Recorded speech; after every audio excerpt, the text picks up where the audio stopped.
హర్యానా ఫరీదాబాద్ లోని ఆల్ఫలా వర్సిటీపై దర్యాప్తు సంస్థలన్నీ ఫోకస్ పెట్టాయి. ఎన్ఐఏతో పాటు ఈడీ, ఎకనామిక్ ఎఫెక్ట్స్ వింగ్ కూడా వర్సిటీ కార్యకలాపాలపై దృష్టి సారించాయి. ఢిల్లీ ఎర్రకోట దగ్గర పేలుడు దర్యాప్తులో లింకులన్నీ ఆల్ఫలా వర్సిటీలో బయటపడుతున్నాయి. దీంతో వర్సిటీపై దృష్టి సారించాయి దర్యాప్తు సంస్థలు. ఆల్ఫలా యూనివర్సిటీ ఉగ్రవాదులకు అడ్డాగా మారింది. వర్సిటీలోని బిల్డింగ్ నంబర్ 17 లో ఉగ్ర కార్యకలాపాలు జరిగినట్లుగా అధికారులు అనుమానిస్తున్నారు. వర్సిటీలోని బిల్డింగ్ నంబర్ 17 లో ఉగ్ర కుట్రకు ప్లాన్ చేసినట్టుగా తెలుస్తుంది. బిల్డింగ్ నంబర్ 17 లో ఉగ్రవాదులు సమావేశం అయ్యేవారని ఎన్ఐఏ అధికారులు అనుమానిస్తున్నారు. ఉమర్, ముజ్మిల్, షాహీన్ తరచూ సమావేశమయ్యారని గుర్తించారు. అక్కడే ఢిల్లీతో పాటు యూపీలోని అనేక ప్రాంతాల్లో దాడులకు ప్లాన్ చేసినట్టుగా అధికారులు అనుమానిస్తున్నారు.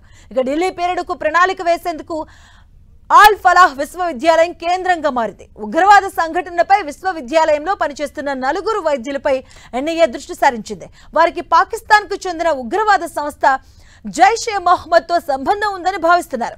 అయితే ఆ 4తో తమకు ఎలాంటి సంబంధం లేదని యూనివర్సిటీ తెలిపింది.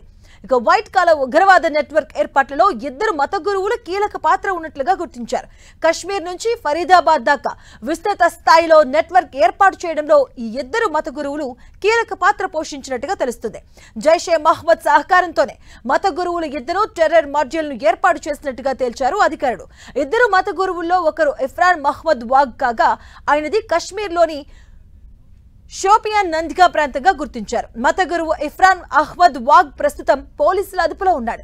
ఇక మరో మత గురువు హర్యానాలోని మౌలానా ఇస్తాయిక్ హక్ గా గుర్తించారు. ఇక ఈ ఇస్తాయిక్ Haq all Falah varsity campus లోని మసీదులో పనిచేస్తున్నట్టుగా తేల్చారు. ఫతేపూర్ తాజా గ్రామంలోని దహార్ కాలనీలోని ఇస్తాయిక్ హక్ గృహంలోనే 10/11 దాడిలో ప్రధాన సూత్రధారి అయిన ముజామిల్ షకీల్ తలదాచుకున్నట్లుగా గుర్తించారు. అటు ఇస్తాయిక్ హక్ ఇంట్లోనే భారీగా పేలుడు పదార్థాలు స్వాధీనం చేసుకున్నారు జమ్మూ కాశ్మీర్ పోలీసులు.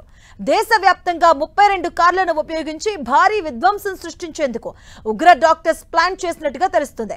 ఇక ఉగ్ర కుట్రలకు నెలవుగా ఉన్న ఆల్ ఫలాహ్ యూనివర్సిటీలోని బిల్డింగ్ నంబర్ 17 లోని రూమ్ నంబర్ 13 లో పేలుళ్లకు సంబంధించిన వ్యూహ రచనలు చేసినట్టుగా కూడా తేల్చారు. అటు ఇప్పటికే ఈ కేసులో ఉగ్రదాడులకు వాడిన 3 కార్లను గుర్తించిన దర్యాప్తు బృందం అధికారులు తాజాగా మరో కారును గుర్తించారు. పేలుడు పదార్థాలు ఉన్న మరో బ్రిజా వెహికల్ కోసం గాలించిన దర్యాప్తు బృందాలు ఇవాళ ఆల్ ఫలాహ్ వర్సిటీ ప్రాంతంలో గుర్తించారు. ఇక బ్రిజా కారు డాక్టర్ షాహీన్ పేరుతో రిజిస్ట్రేషన్ అయినట్టుగా తేల్చారు. ఇటు హర్యానాలోని ఆల్ ఫలాహ్ వర్సిటీపై ఈడీ ఫోకస్ పెట్టింది. ఢిల్లీ 10/11 బ్లాస్ట్ కేసు విచారణలో భాగంగా యూనివర్సిటీకి ఫోరెన్సిక్ ఆడిట్ చేపడుతుంది. వర్సిటీ ఆర్థిక లావాదేవీలను పూర్తి స్థాయిలో ఈడీ అధికారులు పరిశీలించనున్నారు. హర్యానాలోని ఒక ఫెర్టిలైజర్ షాప్ పై అనుమానాలు వ్యక్తం చేస్తున్నారు. ఈ షాపు ద్వారానే టెర్రర్ ఫండ్ వర్సిటీకి చేరినట్టుగా భావిస్తున్నారు. ఇదే విషయంపై దర్యాప్తు చేయబోతున్నారు.